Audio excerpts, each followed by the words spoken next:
Hi friends, welcome to 5 Minutes Tech YouTube channel. Here is Samsung Galaxy A15 5G smartphone.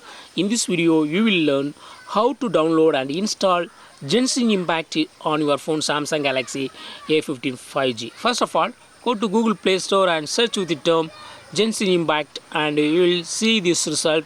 Just click on install here and here click on OK and it will be installing. Just wait. It's downloading. 40% completed, 62 completed, 76 completed, 100 completed now. Now it's installing. Just wait. Download only completed and installation is going on.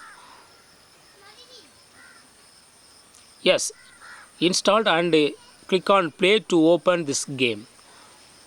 So this is the way you have to do for downloading and installing this Genshin Impact game on your phone Samsung Galaxy A15 5G. Genshin Impact is loading now. And here you can log in with you Google or Facebook or Twitter, otherwise cancel. Wow, it plays smoothly on your phone. That's all friends. Thanks for watching. Bye.